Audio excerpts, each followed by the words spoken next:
My Gavanan Melonin, and well met indeed. I'm Arachir Galadurthan, head of the modding team behind Divide and Conquer. It is very early in the morning because I'm recording this before I start work, so I've literally just rolled out of bed. My voice might be a touch different. We're playing as Dol Amroth, episode number 7, but before we get into any of that, and I will say this again in a developer diary, but I'm absolutely thrilled to let you all know that we have grown our modding team by one. Lord of Links, a fellow from Australia, which actually now makes our modding team span every continent on the planet. Oh no, actually we don't have anyone from Asia. But Links has come on, and he's going to perform in a very similar role to essentially what I kind of do at the moment, which is a little bit of basically everything, apart from unit creation and 3D modelling. So that is very, very nice from my point of view, and indeed from the whole team's point of view, because now we can just keep moving forward. The biggest problem with mods, really, is not that the games become unpopular, but it's that the mod team stops working. And preparing for the future is something that is absolutely vital. Now, interesting point. It might not be all that interesting, and it's totally tangential. But one of the biggest reasons why law firms actually also fail is because they don't plan for the future. And so when their partners retire, nobody takes over and the firm dies. And it's a similar sort of thing with modding teams. There's always a driving force, a team that has done the most work, for example. Because obviously we're not the team that created DaC. We're just the team that has molded DaC the most. And so when we all kind of stop, at the minute, there's no one left to take on. So taking on new members is always worthwhile, just to ensure continuity and longevity for the mod. Links has proven himself an adaptable and suitable modder with his own submods, and we're delighted to have him on board. And so I wanted to devote some time to that. But we're playing as Dol Amroth, as we shall continue now. We are cheesing the AI. I will readily hold up my hands and admit, as somebody commented, albeit in jest, but there's truth to it, and I'm being hypocritical. Because I try not to do anything that the AI can't do, but of course I am doing things that the AI can't do. Taking their towns and burning all the buildings. The AI can do that, but it doesn't actively choose to. If it sacks the settlement, or what's the other one? Kills everyone inside. That removes the buildings, but you don't get the money for it. But the AI can do that, but they can't actively destroy buildings. It's not within the AI's programming, sadly. So I've been doing that, which is cheesing them. And of course, using Imrahil to win these outrageous victories. I'm French. Why do you think I have this outrageous accent? To win all those tiny little victories is, of course, a sort of an abuse, really. But, apologies, we haven't even started playing yet. I just want to ruminate on our position. Imrahil winning those victories is absolutely vital to our success. We have 3 enemies to fight. The Ardenaim haven't properly come at us yet, but they will do. We've managed to sack Harad's capital, which will set them back a bit, but not for long. And Khand are already here en masse, and we don't have very much money.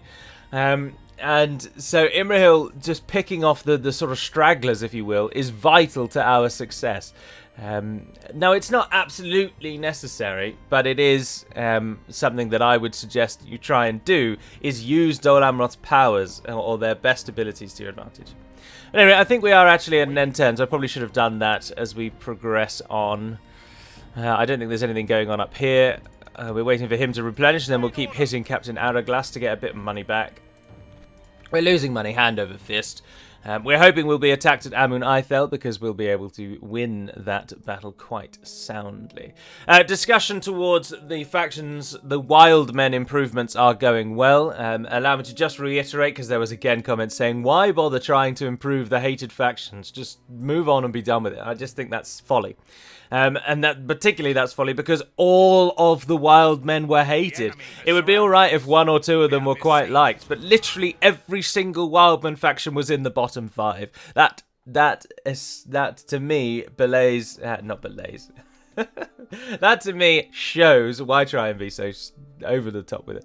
That to me shows that the Wildmen have failed ultimately and overall, and they should be redressed. But also, we do try to improve every faction, and the Wildmen have not been edited in years. The focus has gone on other factions, like Dorwinion, for example, and Ered Luin recently, of course. The Ardenaim have been rehashed. The Dunedain are getting the Reunited Kingdom.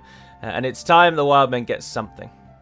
Now, we weren't attacked at Amun Ithel, which I find quite irritating. They're going to form up and turn into an actual army, which we do not want. Of course, we still can get absolutely overwhelmed. I think so. What we'll do is we'll pull out and we'll hit Captain Kahid, because then Arslan will not be as part of that battle. Oh, actually, hang on. No, if we attack Arslan on his own, he'll run away. I was thinking if we could attack Arslan, it'll bring the garrison of Amunithel in. Well, they might think that they can do it, actually. Should we try it? Oh, yes, you absolute fool. Yes, their hubris shall be their downfall. And Arslan believes he has what it takes. But I'm afraid, sir, you simply do not. Lord Imrahil shall school you in the ways of the cavalry. The ways of the horse. Say it a little better. You'll be very pleased to know that yesterday I completed the Tamerlane campaign in Age of Empires 2 Definitive Edition, and I found it to be interesting enough, but it was obviously designed as an introductory sort of beginner campaign, and it was an absolute doddle. So, just totally tangential because we're talking about horses.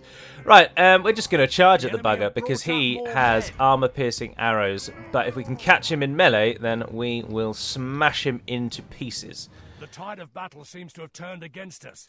Yes. We must act and halt this turn of events. So he would have decimated us if we let him shoot us. But as you can see, in melee, Variags are just no hope against the forces of Dol Amroth.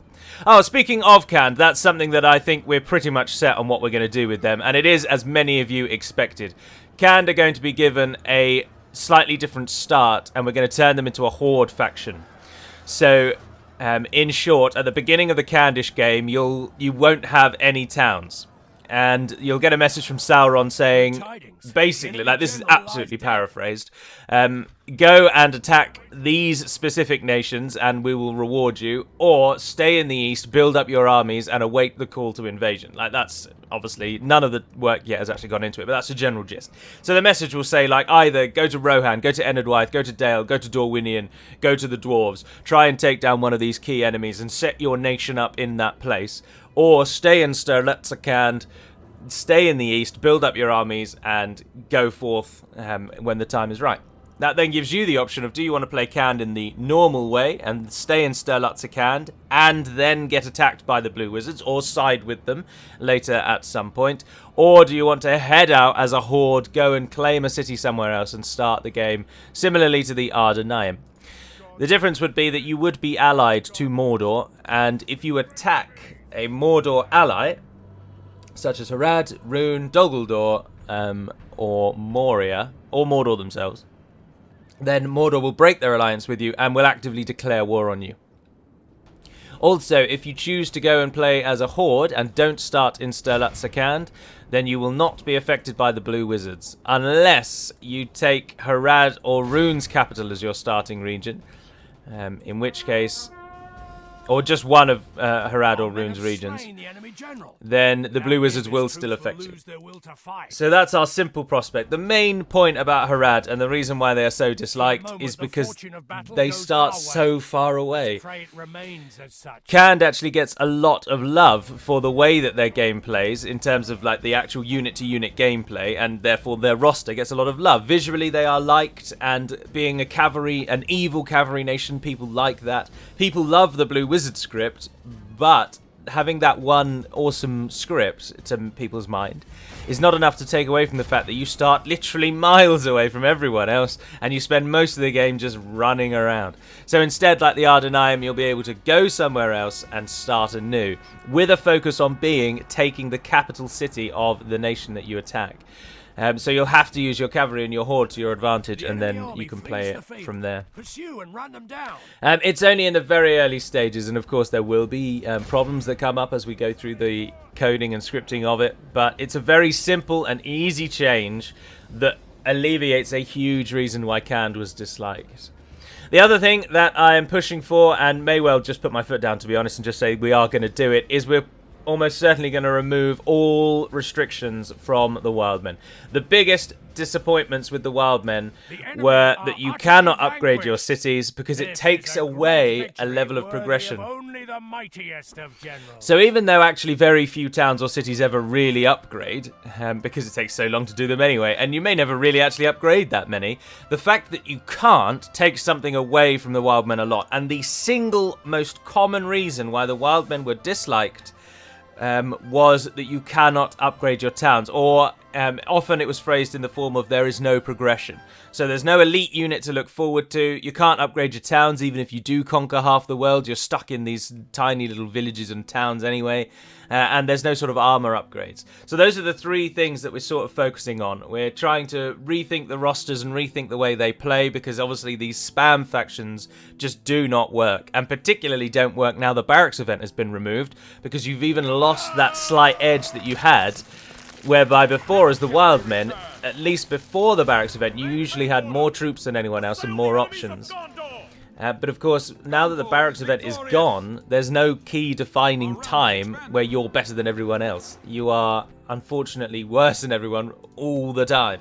So we need to rethink the way the wild men play, and that I'm happy to do, because they're obviously not successful at the moment. But allowing them to upgrade towns will be the bare minimum that we add. It will be a thematic approach. It won't just suddenly be they can upgrade towns. There'll be something you've got to do in the campaign to unlock them. But it's something that we will think up and put in. Righty-ho, Mistven up here. Do we attack Tirathoros and take on these armies in one go, or do we try and attack them? Oh, it's Toktamish! How ironic, or not ironic, how serendipitous is that? I will not waste words on you. Toktamish was telling me his story just yesterday in the Tamerlane campaign. Captain Ruga has just absolutely nothing. Look at the size of his banner. Toktamish, what do you bring? Cavalry through the nose, and archer cavalry to boot. We've got a solid army, but a lot of it is susceptible, rather unfortunately. The elephant in the room I've been ignoring is the fact that Khand have horse archers galore, and although pikes are fantastic against cavalry, they don't like being shot at, and Khand do that very, very annoyingly. He doesn't look like he's got much going on though, does he? But I think it is best to divide and conquer. And that is the whole point of the mod. So let's attack them all piecemeal and divide their attentions. Those two marauders I'm not fearful for at all. Almost every ground unit that we have brought is good against cavalry. We've got our 3 cavalry units, so we're going to have to use them to take out those 2 horse archers. The ground archers is not a problem. We can take those down with Cameron himself. Break their will. To the field and to war. The other thing that was massively disliked about the wild men, if you're unaware we're getting this information, we opened 2 threads on Discord and asked people to explain exactly what it is about the least popular factions that you really hate. And we were met with fantastic feedback, so thank you very much to everyone for that. And of course we also asked, why do you like the top 5 factions so much? And we took all those points on board, and we're trying to improve across the board, to be honest. We're just starting at the bottom. It makes sense. But one of the other things that the wild men was absolutely universally hated for was their quote-unquote very brown rosters. And I completely agree, and we are going to put colour into the rosters. Dunland will probably get more of a sort of mustard yellow kind of feel to match the few shields that have that colour already. Oh, we attacked them, didn't we? We don't want to walk up that hill. Let's come at them from the side. So Dunland, basically they'll all get colour. Enid-Wyth's roster is probably going to be rethought from the ground up, but I do also appreciate that Enid-Wyth's roster, some of the units do perhaps not match up in terms of visual quality to, say, the Dunedain or Gondor, and maybe we could look for some units from some other mods that might fit the bill a bit better. But certainly adding colour will be a thing. We absolutely will do that. Who have I left behind? Is it the Blackroot Vale Archers? Yes, it is. Our single soul archer unit. Right, so the enemy has taken the hill as we thought they might. So, cavalry, if you can come over here. Oh, and take Carmen with you as well. Go, go, go, go, go, sirs. Right, you guys are all defensive. Let's put you all into one team rather than split you out. And we'll just walk at them, I think. And then the 2 ranged units come behind. Even though you're only javelins, but do your thing and make your body sing. Oh, no, hang on. The decision has been made for us.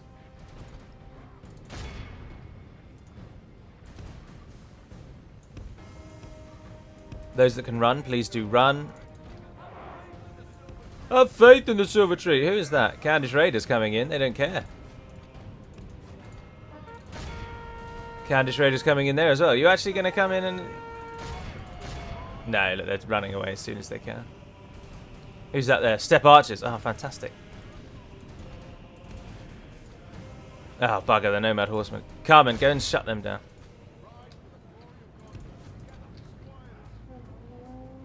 And their cavalry is seeking out our own cavalry. That's really annoying. Pull our cavalry back behind the line. Oh dear.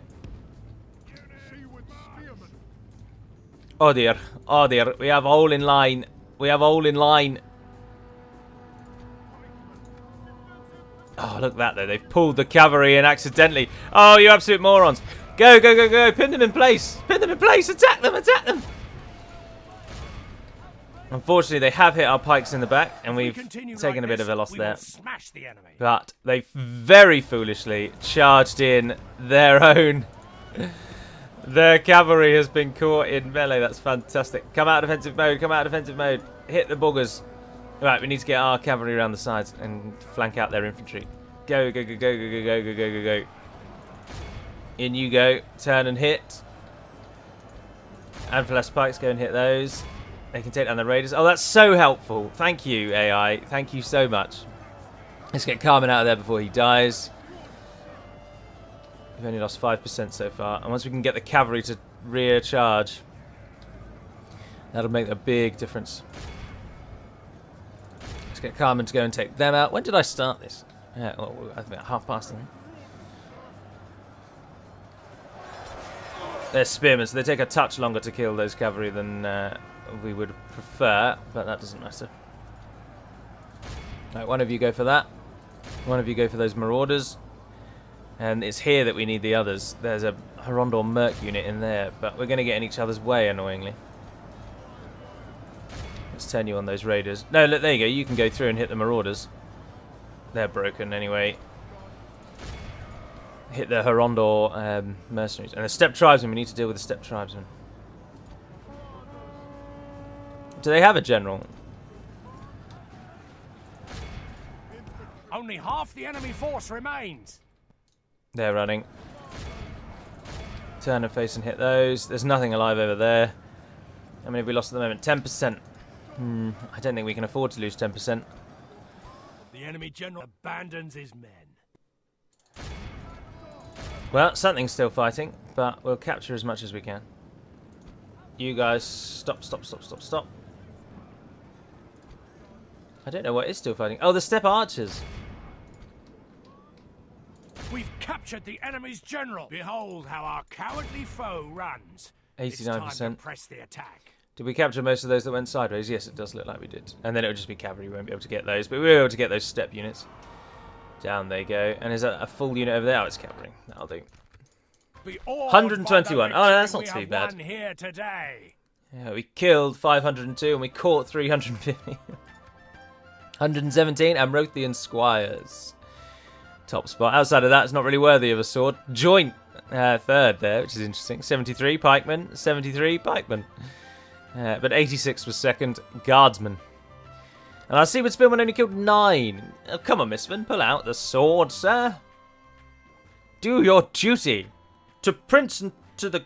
No, no, normally you say God and the Queen, wouldn't you? But I haven't got either of those. I'm not sure that the Numenorians or really anyone in Middle-earth actually...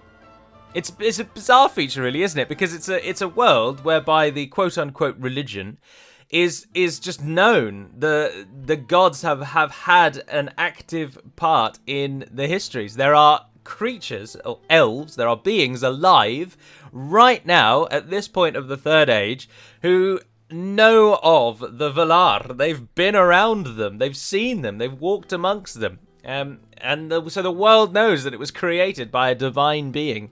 And yet, for all of that, there doesn't actually seem to be any overt religious worship in Lord of the Rings. So obviously, the setup is very much based on Christianity, as everyone and their dog loves to tell you. Melkor is obviously Satan, and Eru is God. And the Valar are somewhere between angels or taking a bit of an inspiration from Norse or Greek mythology, where they're like kind of more on the god tier, but they're not as gods, they're not as strong as the above god tier.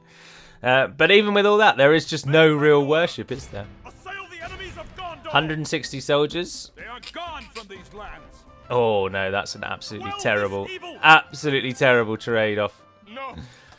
Never shall they. Should have done that, really. Oh well. Awaiting your command.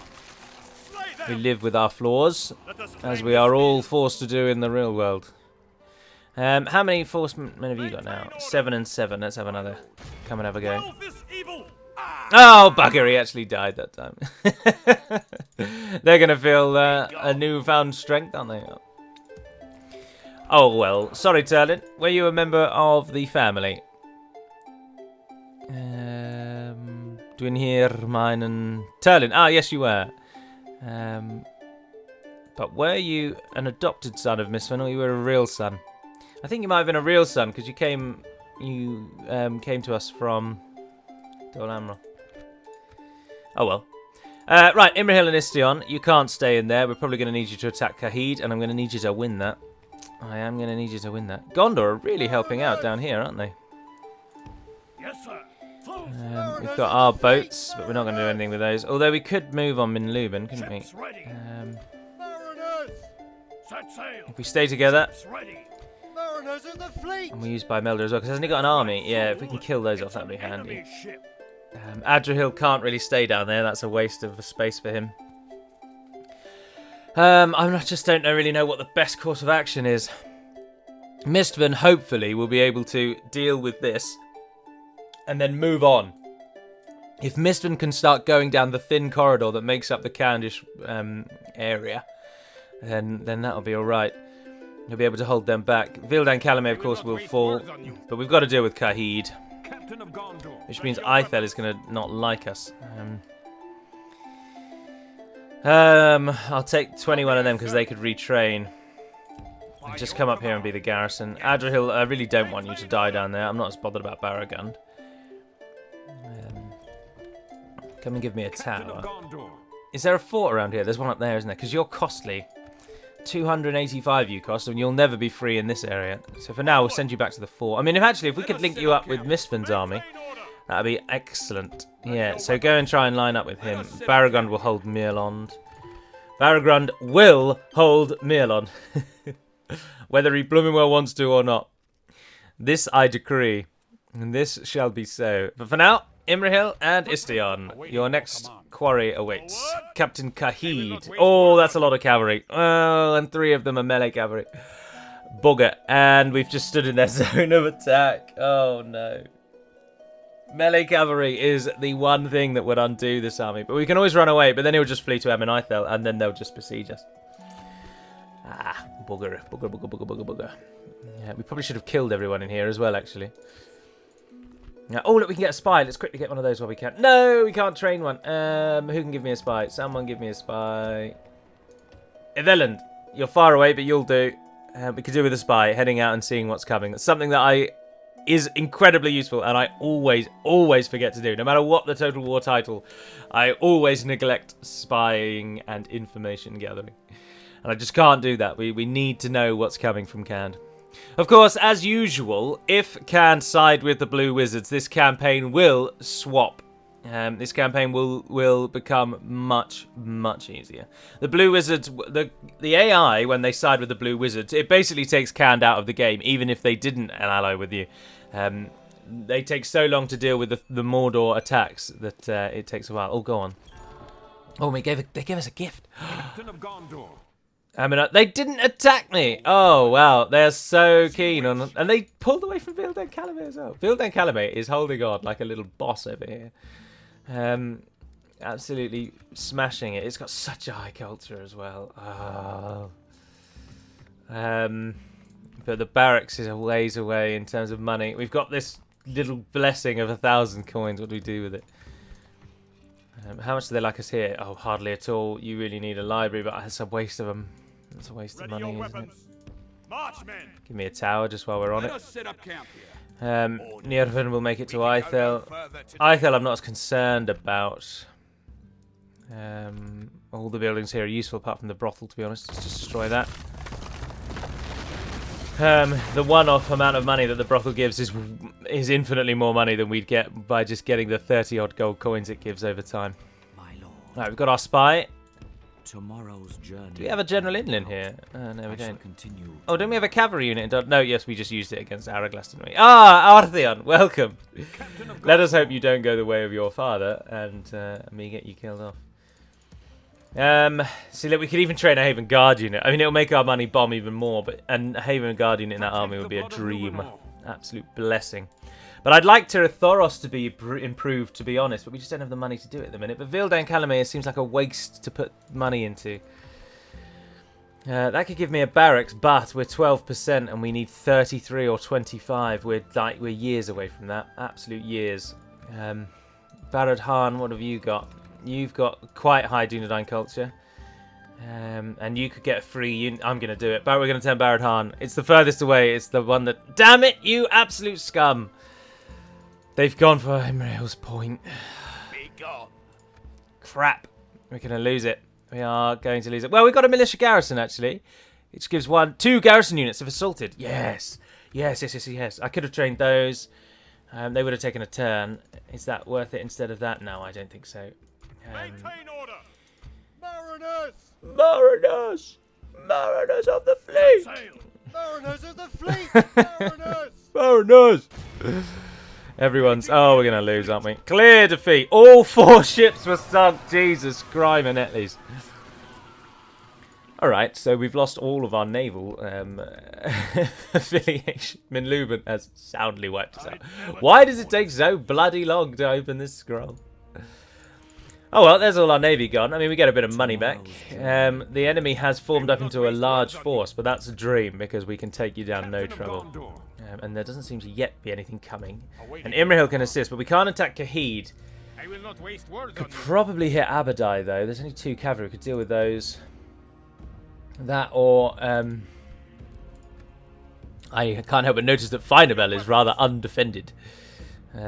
I think it may be an idea to keep pestering Harad rather than using Imrahil against Cand, because Cand is starting to bring more of their cav, and cav will undo us. But Harad is probably still mostly ground forces. So let's head back and let's see if we can't coax them into rising. If we send Imrahil on his own, actually, they might be more likely to rise up as they are, because they think they might do it. And we use Istion to scout around. Yeah, good idea. Could be the worst idea. You never know until you roll the dice. That's all one can do. Roll the dice. I'm really annoyed about that, but I think we might just be able to hold with our garrison forces supporting us. And Artheon, we will attack that army, but this time we'll control Artheon's army. Always save it. Not for save scamming, but in case it crashes. Artheon will at least get a couple of solid charges in before we have to run him away, which will do infinitely better than just letting the AI lose. Our foes appear to be gaining the upper Oh, and we're going downhill. That's brilliant. Right, so not too worried about the Azrazair archers, but those crossmen have to go down. Look how good the crossbowmen look. I really like that design. See, that is another. That unit design is very brown, but they've got the grey under sort of clothing, and really crucially, they've got a lot of gold trim, which just does add a colour to it. So even though it is an inherently very brown unit, the sort of gold handle on their weapon and on their belt and on their crossbows, it does give them something that sort of sets them apart. But also, and crucially, the rest of the roster isn't brown at all. So brown in and of itself is not a bad colour, and it's fine to have a few brown units. But when pretty much your entire roster is some derivative of brown, I can totally understand where that criticism is coming from and why it is being levied against the Wildmen. Right, go for the crossbows again. They're the ones we do not want shooting at us. Oh, that looked like our general. Jesus, thank goodness it wasn't. Alright, go for the archers as well. They're oh, we took a lot of damage in that one, didn't we? It's the javelins. Almost certain. They're throwing just as we're getting near. We might just about be able to see this. Oh, Calicat, go outside. Go on, keep it up, keep it up, keep it up, keep it up. We haven't got crossbows really to fear now. And the Marines are going down something fierce. They've got, interestingly, a Dol Amroth general. Half the enemy force remains. Apologies if you can hear the meowing. I don't think you can. I was testing it yesterday with my friend, and I don't actually think much does get picked up in the back with a mic. I've said that before, haven't I? I shouldn't say that again. The enemy general is now died. It's just a case of these archers. Can we get them to rout? I'm surprised those Marines are fighting on. There's only 2 of them. We're down to 6 people. But we are plugging through. Cavalry charging. Lance is down. Lance! There's enough crossbows to give us a bit of grief, though. And remember that as the more of them die, it means the ones that remain have more and more ammunition. For the enemy Yes. flees the field. Pursue and run. I know that we don't need to kill them all, but something inside of me needs to capture as many of these as we can. This Corsair insurrection, which has somehow gone unnoticed outside of our very capital itself. These people cannot be allowed to live. We must send a message to the Ardenaim that the Cape of Belfalas and the Belagair are held by Dol Amroth. And these Numenorian usurpers will find nothing but death here. Our foe is utterly vanquished. 7 men die, All who 329. remember this day. Yes, I readily accept that Dol Amroth cavalry is still hellishly overpowered, and when used well, can massively swing battles in your favour. But if we were to take away the cavalry bodyguards from Rohan and from Dol Amroth, there would be uprisings. And so for those of you who think the game is way too easy, I apologise wholeheartedly. But the game just probably is not for you. I think a big reason why the game is easy, I've said before, but I like to repeat myself, is that just this game is so old. So many of you have had years to get good at this game. And so of course it's going to be easy. And give me a mod that isn't easy.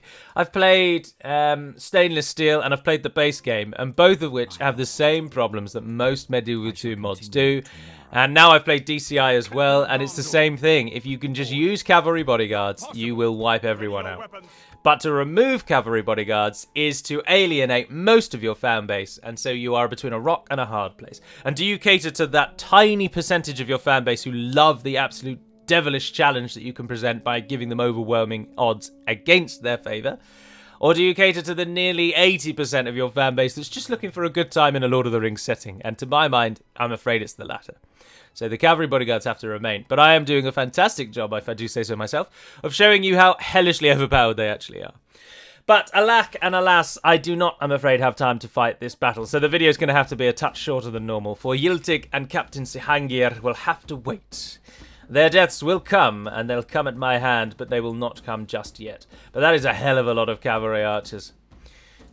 So we'll have to worry about that. Yildig's army is just garbage. We can take him out, no trouble. And then that is a real backbreaker to the forces of Khand. We should then have just enough time, provided we can keep most of our army alive. We should be able to press on to Khand's next town and sack that and keep going. But for now, we shall save it and call it a day. So thank you very much for watching, if indeed you have. And until we speak again, dear friends, Nevair Neden Perimad Melonin, and farewell.